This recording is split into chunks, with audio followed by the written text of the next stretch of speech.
उज्जवल Bharat news presents breaking news. नमस्कार, Ujjwal Bharat news में सभी का स्वागत है। मानसून का महीना शुरू हो चुका है। लिखा है कि वलसाड़ में भारी बारिश के कारण काफी जगह रास्ते बंद किए गए हैं। हम आज यहाँ बैठे हैं डिजास्टर मैनेजमेंट के कार्यालय में। आइए पूछते हैं हमारे साथ आज ही जिन्होंने चार्ज लिया है, नफीसा शेख जी यहाँ पर बैठी है। आइए पूछते हैं कि उनके रिपोर्ट के द्वारा आज किस प्रकार से कौन से रास्ते बंद है और पब्लिक के लिए कौन से रास्ते खुले हैं और कितना इंच बारिश हुआ है और आने वाले समय में हवामान क्या कह रहा है। आइए विस्तार पूर्वक जानकारी उनसे लेते हैं। जी नफीसा जी, आज का पूरा दिन का क्या बारिश रहा और किस प्रकार का आज हालात रहा? आज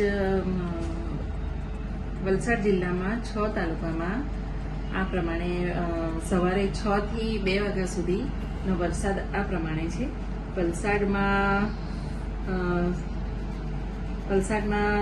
6 થી 2 વાગ્યા સુધીમાં 27 mm, ધરમપુરમાં 20 mm, પારડીમાં 15 mm, કપરાડામાં 16 mm, ઉમરગામમાં 8 mm, વાપીમાં 20 mm, આમ ટોટલ 106 mm વરસાદ પડ્યો છે। સવારે 6 થી 12 વાગ્યા સુધી એ વરસાદ વરસતો રહ્યો, પરંતુ 12 થી 2 વાગ્યા સુધી વરસાદ બંધ રહેવાથી જે રસ્તાઓ બંધ હતા, જે પાણીનો ભરાવો હતો એ ઉતરી ગયો છે અને આપણે ત્યાં 6 થી 2 વાગ્યા સુધીમાં 2 રસ્તા બંધ હતા, જે એક કુંડી મામેરાવાડથી હાજી તળાવ થઈ અંદર ગોટાને જોડતો રસ્તો, તેનો એ રસ્તો બંધ થઈ ગયો અને વૈકલ્પિક વ્યવસ્થા તરીકે કુંડી સરાઉન્ડ રોડ વ્યવસ્થા કરવામાં આવી છે। બીજો રસ્તો છે ગોરગામ હળપતિવાસથી ઈશ્વર ફળિયા રોડ,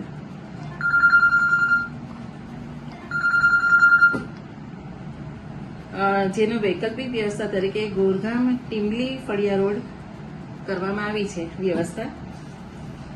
અને બીજું કે આપણે જિલ્લામાં NDRF ની એક ટીમ જિલ્લામાં સ્ટેન્ડ બાય રાખેલ છે, જેમાં 29 સભ્યો અને એક ઇન્સ્પેક્ટર રાખેલ સામેલ છે અને જેઓને નીચાણવાળા વિસ્તારમાં એમની વિઝિટ કરાવી છે।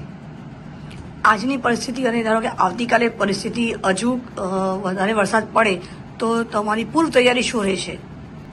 અમને લાયઝન અધિકારી શ્રી की નિમણૂક કરવામાં આવેલ છે। મામલતદારશ્રી, નગરપાલિકાની ટીમ તૈયાર છે। જ્યાં જરૂર પડશે ત્યાં એમને મોકલવામાં આવશે અને વધુ વરસાદી વિસ્તારમાં OSDની નિમણૂક પણ કરવામાં આવેલ છે। આભાર તમારો, ખૂબ ખૂબ ધન્યવાદ।